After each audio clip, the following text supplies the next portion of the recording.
मोहिते पाटील घराण्याला मैदानी व मर्दानी खेळांची पहिल्यापासून आवड आहे। सहकार महर्षींचे वडील कैलासवासी आनंदराव माने पाटील यांनी 1928 साली अकलूजमधील पाटील वाड्याजवळ हनुमान तालमीची स्थापना केली। पुढे सहकार महर्षींनी कोल्हापूरच्या खासबाग कुस्ती मैदानाच्या धर्तीवर शंकरनगर येथे शिवतीर्थ आखाड्याची निर्मिती केली व 1976 साली महाराष्ट्र कुस्तीगीर परिषदेचे अत्यंत यशस्वी आयोजन केले। या शिवतीर्थ आखाड्यात महाराष्ट्र केसरीची मानाची गदा पुण्याच्या हिरामन बनकर यांनी पटकावली। ही स्पर्धा पार पाडण्यासाठी ऐन तारुण्यातील माननीय बाळदादांनी त्यांच्या सहकाऱ्यांसह केलेले काटेकोर नियोजन सर्वांच्या नजरेत भरले। आपल्या पूर्वजांनी सुरू केलेला हा दैदिप्यमान वारसा पुढील काळात जपण्याचे काम आदरणीय बाळदादांनी केले।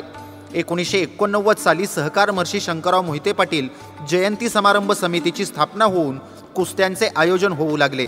माननीय बाळदादांच्या संकल्पनेतून व माननीय मदनदादांच्या योगदानातून आपल्या परिसरातील कुस्ती शौकीनांना व ग्रामीण मल्लांना राष्ट्रीय व आंतरराष्ट्रीय स्तरावरील तंत्रशुद्ध खेळाची व नियमांची माहिती व्हावी म्हणून त्याच धर्तीवरील त्रिमूर्ती केसरी वजन गट स्पर्धा होऊ लागल्या। त्यामध्ये 25 किलोपासून 85 किलोपर्यंतच्या गटातील स्पर्धांचा समावेश केला गेला। माननीय बाळदादांनी कुस्तीला राजश्रय दिल्यामुळेच अनेक मल्ल तयार झाले। 1987 साली तानाजी बनकर व 1988 साली छोटा रावसाहेब मगर यांनी महाराष्ट्र केसरीची मानाची गदा प्राप्त केली। तसेच इतर अनेक मल्लांनी राज्य राष्ट्रीय स्तरावर पदके मिळवली।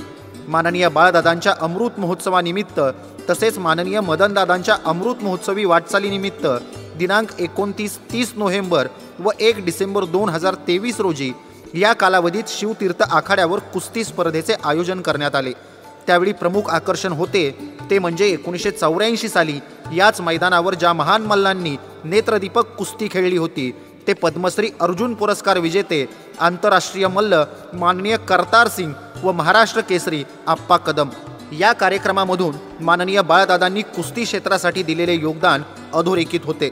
लाल मातीवरती निस्सीम प्रेम करणाऱ्या अशा आदरणीय बाळदादांना आमचा मानाचा मुजरा।